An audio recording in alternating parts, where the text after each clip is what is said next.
पुण्या मुंबईत राहणाऱ्यांसाठी केंद्र सरकारनं एक अत्यंत महत्त्वाचा बदल लागू केला आहे. घर भाड्यासंदर्भातला नियम बदलल्यामुळं आता तुमची वर्षाला जवळपास 18,000 रुपयांची बचत होऊ शकणार आहे. कसं सांगते. 1 एप्रिल 2026 पासून नवा प्राप्तिकर कायदा लागू झाला आहे. यात घर भाडं भत्त्यामध्ये महत्त्वाचे बदल झाले आहेत. यापूर्वी मुंबई, दिल्ली, चेन्नई आणि कोलकाता या 4 महानगरांमध्ये घर भाड्यासंदर्भातील करमुक्त उत्पन्नाची मर्यादा मूलभूत पगाराच्या 50% इतकी होती. इतर शहरांसाठी हीच मर्यादा 40% इतकी होती. कित्येक दशकांपासून ही परिस्थिती जैसे तेच होती.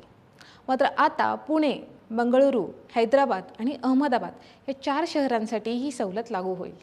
उदाहरण घ्यायचं झालं तर तुम्ही पुण्यात काम करत असाल आणि तुमची बेसिक सॅलरी 50,000 रुपये असेल तर आधी 20,000 रुपयांपर्यंत घर भाडं उत्पन्न करमुक्त होतं. आता 25,000 रुपयांपर्यंत ही मर्यादा वाढवण्यात आली आहे. म्हणजेच वर्षाला 60,000 रुपयांचे अतिरिक्त करमुक्त उत्पन्न मिळणार आहे. कर दर 30% असेल तर तुमची वर्षाला 18,000 रुपयांची बचत होऊ शकते. रोज तुम्हाला मिळणार आहे अशीच महत्त्वाची माहिती. त्यामुळे लगेचच सबस्क्राईब करा मनी मॅक्स.